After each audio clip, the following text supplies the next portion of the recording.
girl. Sometimes when you're lost, it's hard to find your way.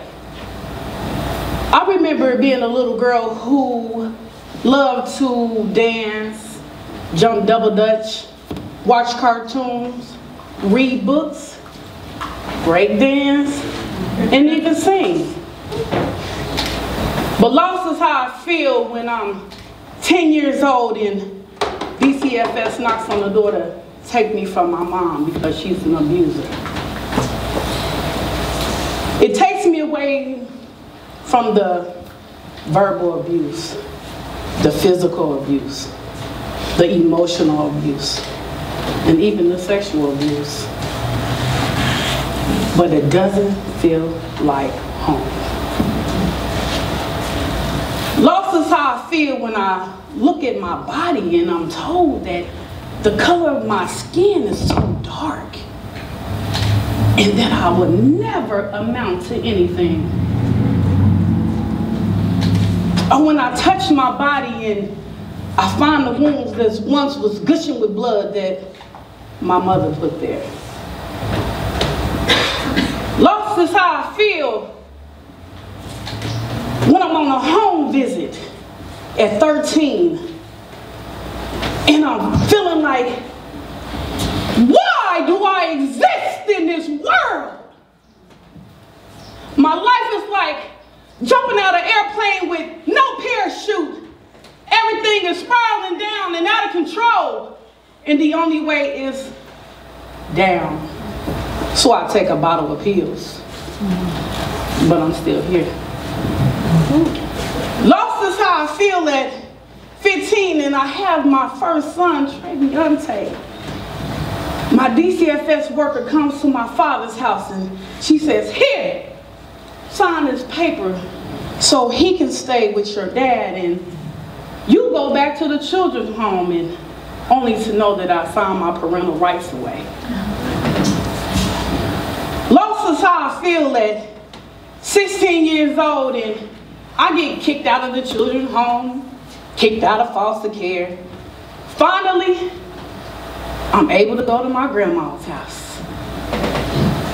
Now, one thing about my grandma's house, I had to be in at 8 p.m. at 16. Y'all know that was not gonna happen. Forget about feeling lost. I felt like doing exactly what I wanted to do, when I wanted to do it, and how I wanted to do it. So I started hanging out in the projects at my friend Kay's house every day. On September the 19th, 1999, I'm on my way there. I see a lot of police cars. I'm walking closer. My guts start having conversations. Don't go there. Oh, but my friend lives in that building. Man, don't go. I walk up to her house. Sure enough, she's getting raided. Police everywhere. Her door wide open. I walk up to the door. Her and the officer walk into another room. She come out holding this bag. She said, hey, Tamika, can you take this bag outside for me? I wanted to help, so I grabbed the bag and on my way out, the officer said, hey, you on arrest. For what? You're in possession of a controlled substance. What? I dropped that bag like it was some hot coals, but it was too late. That's how I caught my first drug case with 3 years of probation. Boom! I'm back to feeling lost, confused, hurt, angry, and betrayed. By this time, I'm 17. I have 2 children. One lives with me, one lives with my father. We live in pillar to post, couch to couch, motel to hotel. I'm just trying to make ends meet. I can't get no housing assistance. due to this bogus drug case. After years of struggling, at 19, I finally get my own apartment, my own home for 3 out of 4 of my children, Joseph, Jonisha, James. Now it's in a high drug area, and I became a product of my own environment. Then one day, I'm at a party, and I run into a blast from the past, good old Jack. The guy who introduced me to selling drugs.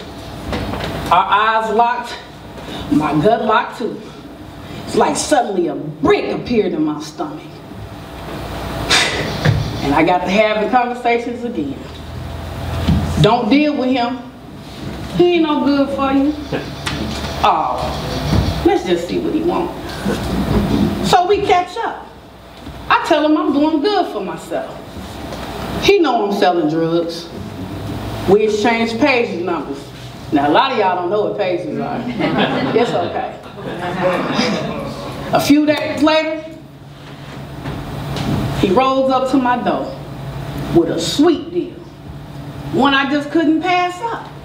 He say, hey, I know where I can go get 4.5 ounces of powder cocaine for $2,500. I'm like, whoa.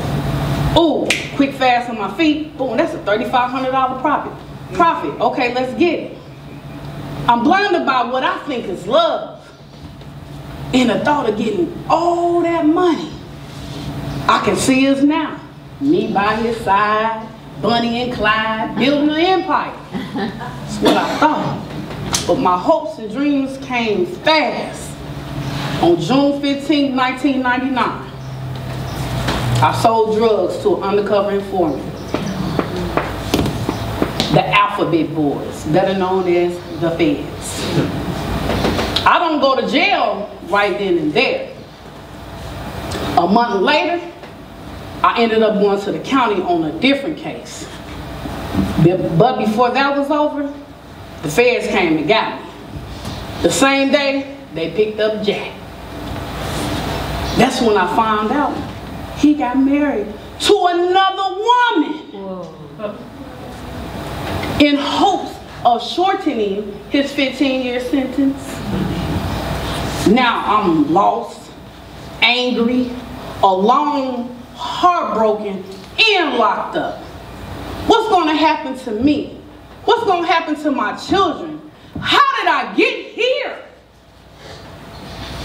Is there any way out?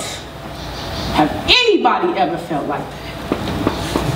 On January 7th of 2000, I was sentenced to 121 months. That's 10 years and 1 month. I had to do 8 years and 4 months. I remember feeling like the air had left my body. My heart started beating fast. I got lightheaded, frozen in time. I wanted to drop down the size of a mouse, a bug, a fly, anything to escape that courtroom. It wasn't a death sentence, but I wanted to die. Tears fell from my eyes, and I heard myself saying, "Oh Lord, take me now!" I was 22, no education, no more values, no direction. I was at rock bottom, utterly and completely lost. But being incarcerated gave me time to reflect. Time to remember that little girl who loved to dance, read books, watch cartoons, sing, and break dance. The little girl who just wanted to be accepted and loved. The one that got tired of thinking people was you were gonna finish last to finish first. That little girl. It became time of transformation in discovering my inner compass. A compass is something that shows and gives direction. It shows you the way. I never knew I had it inside of me. But I believe we all have an inner compass that can show us the way through any hurdle of life and through any storm of life. Today I want to help you guys find your inner compass, minus my hardships. The first step to finding your inner compass is healing. On my 25th birthday, I sat on a prison bench and I was looking up at the sky and I just began to pray. I said, Lord, I can't go out the same way I came in. Change me from the inside out. Lord, help me. Being vulnerable is a start of healing. And the hardest part, it's hard looking back over your life, brick by brick, acknowledging all those broken pieces. I had to heal from my pain that my mother put me through. I had to understand that she also was hurt growing up, so she thought it was cool to inflict pain on me.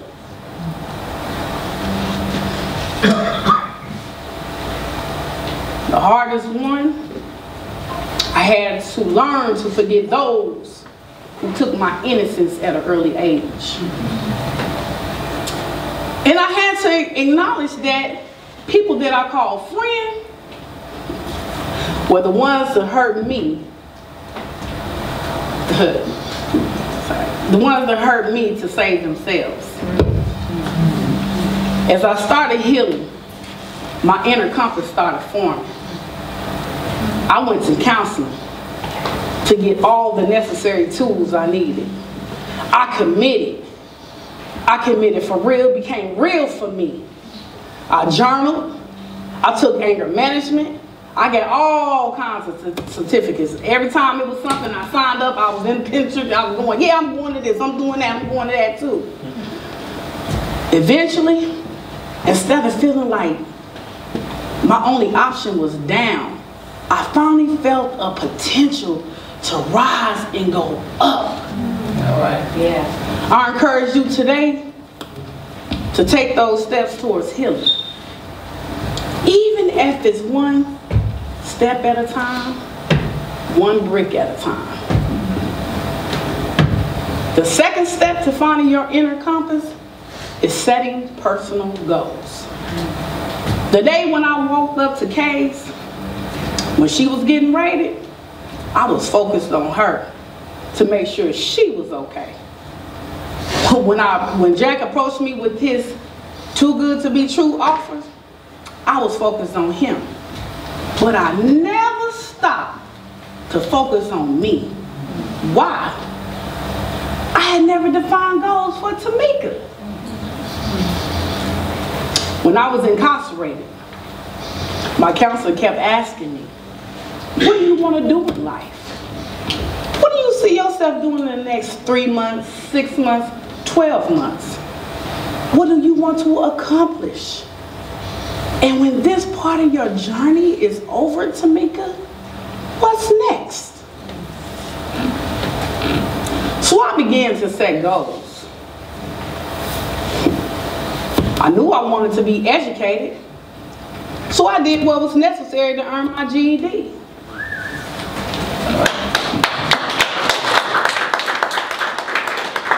That then allowed me to earn college credits at the University of Illinois through the Odyssey Project. I knew when I came home, I would need a stable job, so I got an apprenticeship in janitorial housekeeping. That turned into a job that I've had for the last 10 years. I wanted to be a positive person, so I spent time with positive people and distanced myself from the negativity. Today, I am a life coach and a peer mentor for other people who were formerly incarcerated. That's right, man.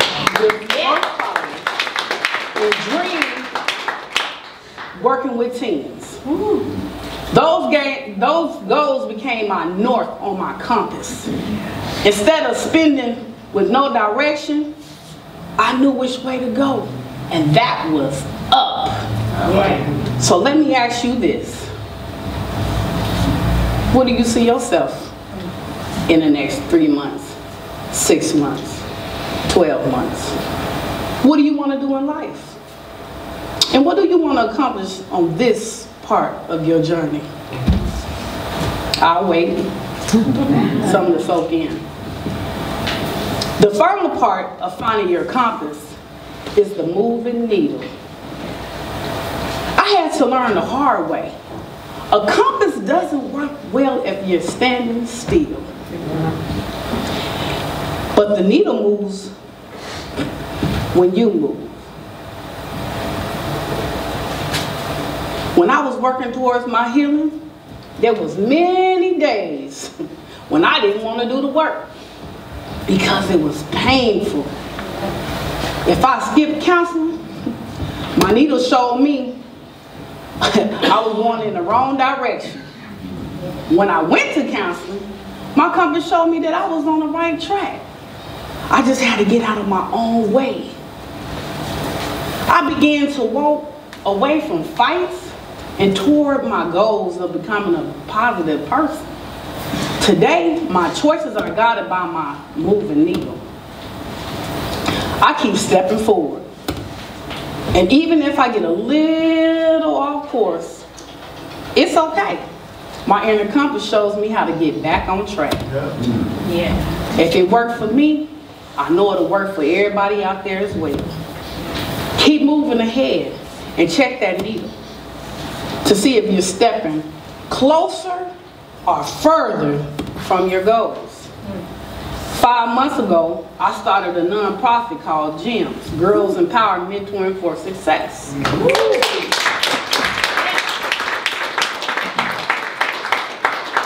This organization helps girls find hope and healing, gain tools to navigate challenges that come their way, overcome the trials and tribulations of life, grow inner strength that leads to success. And when I share my story,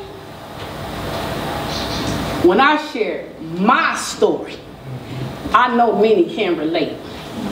They see parts of themselves in my story and realize that they are not alone in these life challenges. But this could never have been possible without my inner compass. That's why I encourage you tonight to also find yours. Start healing. Start setting goals. Get to moving to move your needle along your path towards a brighter future, living life to the fullest, maximizing your potential no matter what comes your way. Find your inner compass. Thank you.